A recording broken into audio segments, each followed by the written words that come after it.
Today is ISRK's second episode. That is ISRK's Walk the Talk second episode, which is in SNU, Seoul National University. This is one of the premier university in Korea, which is like in the top 50 world ranking. And today with me is one of my friend Shreya. Hello Shreya. Hey. How are you? I'm fine. How are you? Yeah, I'm fine. So Shreya, today now it is changed into summer, right? And the winter was quite really kind of topsy-turvy. Yeah. So could you tell about when you applied for Korea and what was it during that time? Because I think if I'm correct, if I remember, it was in 2020 Yes. that you applied it. And it was kind of an online and offline kind of situation. Can you elaborate your experience like that? So actually, I originally applied in 2019, but because I had not presented my language proficiency papers, I did not get accepted. So submit your all your papers. And then when I got accepted in 2019 winter, and 2020 was my spring semester, I was supposed to start, but unfortunately COVID hit, so they delayed our beginning by 2 weeks, and then India went into lockdown. So they announced that we have to do online classes, but then all the flights were cancelled, everything went down. And then finally when Vande Bharat opened for flights, which was in June, I came in the end of my semester actually. So I arrived in June 2020 in SNU, even though my semester was getting over, but I arrived that time because I did not know when else I could come. I see. So so that also brings me to the question, like how this offline online interaction. You did the first semester in online, and then you came for an offline session. Yes. So how difficult or how bothersome was it? Because we mean suddenly jumping to that kind of situation would be really tricky and difficult. So the thing is, I always did online classes, and even now actually SNU has most of the classes online. Only few classes that are really needed are in offline situation, which our professors try to be like, okay, we are just trying to do only this much, not many classes. But yes, online classes are very cumbersome because you never actually get to know anybody in school, like not just in your lab, but you never get to know anyone in the school because everybody has the option of turning off the camera or so you never actually know who your partner is or anything until unless you do a group assignment. Then you get to know somebody. So yeah. So but also the if I'm correct, you switched your major, right? So could you tell about your bachelor's a little bit and the switching process also? What made you switch it? So actually I'm a dentist by my bachelor's degree, by profession. So I have a bachelor's in dental sciences or dental surgery, and I worked for 3 years after my degree. I tried doing masters in my own field, but unfortunately it's very expensive, very competitive in India, and I did not want to be a dentist for like a really long time. I don't think I could have been very happy being one. So then I just researched a lot of places and what else we can do being in the science background. That is one advantage, is you being in science, you can jump to anything else later. So public health was one of the more upcoming fields. Not upcoming, it's always been there, but not a lot of people do it, especially medical background people. Because researchers, everybody thinks, oh, we spend so much time doing medicine, why do we want to do research after that? So I found and everything, and every other country that is like has English as their major language is quite expensive. They don't offer scholarships also as much, and most of the thing is public health in most places is again social science based. Medical public health is very rare actually, focusing on diseases or medical effects is quite rare actually. So SNU was one of the few places that offers it, so I applied here and I got accepted. So yeah. But when it this is like from an interest point of view because you wanted to switch, like but from a student point of view, like switching means like you have to study a completely different subject. Yes. So how difficult that is to study it, and how you are coping up with that? How it is quite difficult. Like you need, at least in what I'm doing biostatistics, so I never realized how much math you need. But then thankfully I have very understanding professors, and they help me out whenever I can, and like whatever I have to do. So they're quite understanding. Like my professor understands I don't have a very computing background or a math background, so he tries to support me in whatever ways I can and do things, and he doesn't like really force me to do a lot of things. But I'm learning. Yes, that is there. If you have to be ready to do something else, you have to be ready to be like, okay, I'm bad at this, I don't know this, and I need to do something else. So this takes me to the one more interesting subject, that is the pressure. Yes. The work pressure. So Yes. like, because usually in this department, like you are also doing work. If I'm correct, Yes. you are also actually engaged in some work, right? Yes, I have a work study scholar. Yeah. So how the management of that pressure, and how it is taking on your mindset, and how you want to can you convey the message to our viewers, like how we can handle these things? I think the work is actually, because I'm a work study scholar, which is basically an internal SNU scholarship that a lot of people don't know about. So basically it's like you don't, at least in my department, you don't get assigned with a lot of work. It's just some kind of like administrative work, like you might have to do some spreadsheet work or some documentation work, and also it depends on your professor to professor. Okay. Sometimes it's just that you have to be present in the lab, so that if any work comes, you are there to basically I'm an assistant, so it's not like a very higher post Like a of teaching work. assistant, right? I'm not a TA. No, Oh, a TA is a completely different job. TA is like people will organize the classes and look at the organization, make sure of the attendance and the assignments, and conduct the class also partially. I am not that. I'm actually like I'm like a department assistant. So if there's any other work that has to be done, I will do it. So yeah, I mean, it is a very good scholarship because it's very flexible in the sense it's 40, 60 and 80 hours. So you can choose Okay. how many hours you want to work in a month. But the TA may not have that kind of facilities. No, TA is all the time available. You have to be on your toes all the time if you're a TA.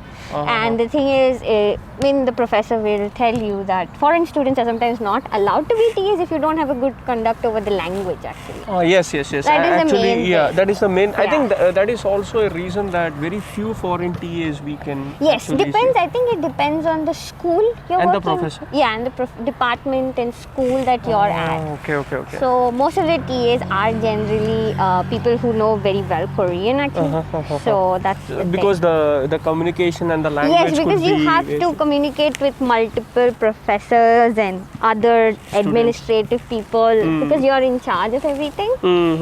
So yeah, so that is why pressure-wise, of course, I mean, I'm not going to say this, but pressure is everywhere. You cannot blame one department, one country, one thing. If you have to study something, if you have to get somewhere, there is going to be pressure. And it becomes a bit more additional because it is one of the premium institutes. Yes, right? you have that because you have to, I don't think it's like more like somebody is forcing you. It's like personally they are like expecting you because they're like, okay, it's not just you. You are carrying the name of our institute also, so you have to do better. So I'm not going to say like there is like no pressure or it's only because of SNU. I think if you join any premium institute anywhere in the world, you're going to face it. Like, for example, if you're in IIT, that pressure is there of being an IITian or IIM, that pressure is there. So I would say like, oh, it's not because of this. Anywhere you do, and more than that, if you want to do something in life, there is going to be stress, there is going to be pressure, otherwise you're not going to get anywhere. Yeah, that's Then don't come to South Korea. That's like my first thing. And after coming to South Korea, don't blame South Korea for like, oh my god, so much of tension. No, it's everywhere. So in a short, like you want the people, you see, if you are coming to a country, you do some pre-study about the country and have an idea about it, and then you apply it, whether you can handle it or not. Yes. Perhaps maybe like ask the Indian community people like, okay, how's the work related stress, and then once you get a good idea, then you should. Yes, you should do that, because I would say, like, even I've studied medicine, like I've studied dental surgery. I would say that was also no piece of cake. That is also difficult. Being an engineer is difficult. When you're doing bachelor's, you do understand the kind of pressure that is there. Maybe here it's a bit more because you can't communicate as much, or language barrier being one of the main things. So yeah. But talking about the same point, like you said, you came in the work scholarship, right? So are there any other scholarship like SNU offers for students, or? Yeah, so there are actually multiple scholarships that you can apply. So it first starts out like on the international level, so you have the Korean Global KGSP scholarship, which you apply in February every year, which is Korean government scholarship, and that is one of the premium ones. And then after that, the second one is there are a few scholarships that are offered by SNU itself, which is Global Scholarship. SNU Global Scholarship, you have the Silk Road Scholarship, you have the Excellent Graduate Student Scholarships, and you have multiple Daewong Scholarships. There are multiple scholarships. So Global Scholarship is, all of these scholarships are semester wise. I see. And it depends on your grades? Yes, a global scholarship gives you tuition fees. There's one type which gives you only tuition fees, and type 2 gives you tuition fees and like stipend per month. Global scholarship is meant only for international students. Silk Road scholarships is only for 5 recipients, and it is only for people on the Silk Road. You know the Silk Road? So it's like India, Vietnam, Mongolia, China. There's like specific countries. And so the ancient Silk Road. Yes. And then the Graduate Excellent Student Scholarship, that changes semester to semester on schools. So not all the schools will have it every semester. So they will mention, like if you're in this school, like if you're in graduate school of pharmacy or sociology, only you can apply. Like there'll be like a list of 10 schools, I think, and only they can apply for that semester. And the work study scholarship is something you have to find out from other people, because it's not very publicized. Because the problem is, for international students, you can only apply either in like Office of International Affairs, because they work in English, and that is very difficult because a lot of people apply at the same time, so it's very high competition.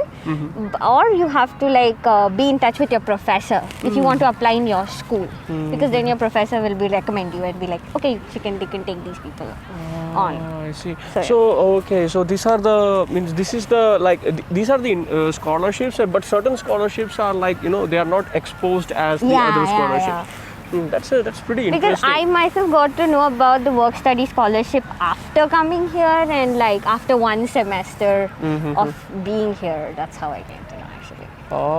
Okay. So after first semester, you could. So that's because the thing is, you have to be registered, and it happens in a certain time period, and you have to know where to look for it and then apply for it. So So coming back to the study part, like so the biostatistics you said, like, right? Yes. So how do you want to even in the masters or after masters, how do you want to pursue it? Do you want to pursue it, or you would like to go for more application based? I would like to go like more application based, because the thing is, the reason I did public health is I just want to use my medical knowledge and use it in a more research based studying, actually, not just study. Like I want to do something with it. So I think me joining public health is just giving me the skills I need as a researcher by exposing me to various programming languages, research methodologies, and everything like that. So I would like to work after that for some government organization that does research and everything. And I think it's a good field for future people who want to take medicine as a field, like medicine or dentistry or anything medical related, and not get disheartened when you don't get a master's degree, like to get a chance to do masters in India in medical or dental sciences. It's a good way. if you are a research oriented person and want to do something else different, basically. This actually, using this concept as a whole, so you would like to go into some ethics committee. Ethics committee means you see, because you are using this public health. Yes. So you would like to go for the ethics committee of a corporations, or you would like to pursue in academics?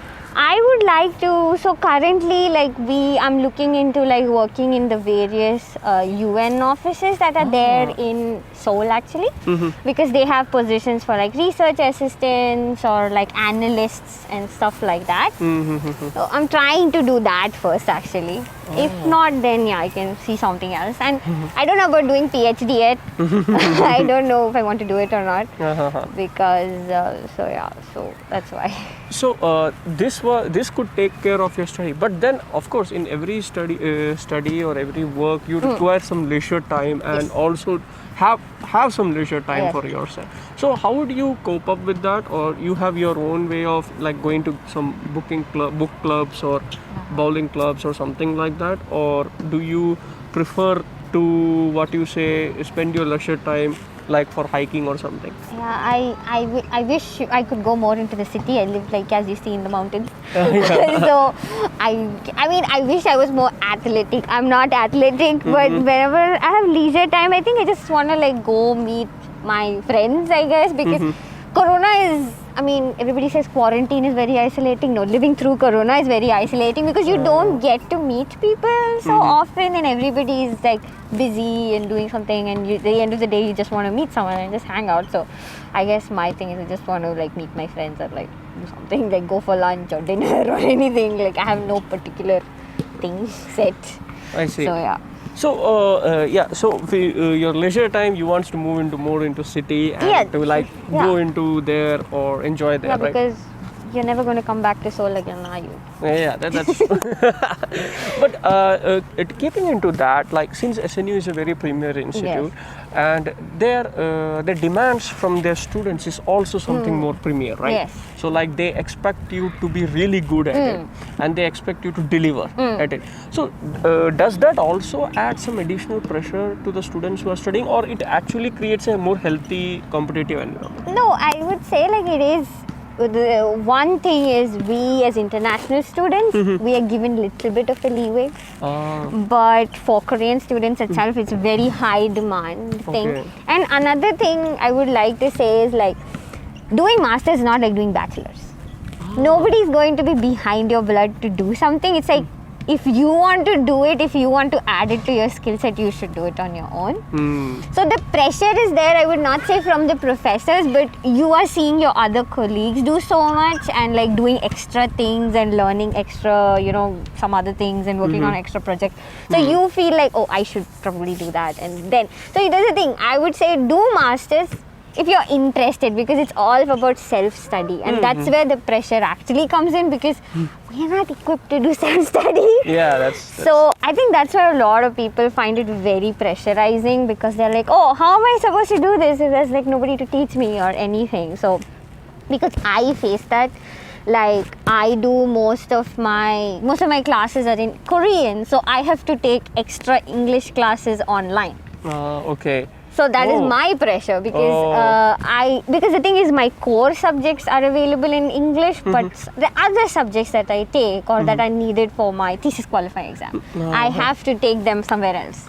So this also brings me to the skill set that you just talked about. So when we talk about the skill set, do you think the SNU prepares you for the global standard? Yes, it does. Yeah, it does. Yeah. And so what I'm trying to say is that as you graduate from SNU, and now since you are graduating from a biostatistic as a major, so technically you are in the league of people who are really good in that subject, right? Yeah. So they make you completely furnished, polished into that standard. Yeah. And do you think that when we are putting the people into that standard, so addition of this work pressure, or you can say the work environment is kind of daunting, because it's kind of we always say if you want to make the diamond really shine, you need to polish it. Yes. So from your perspective, how we can what do you say, improve? Yeah.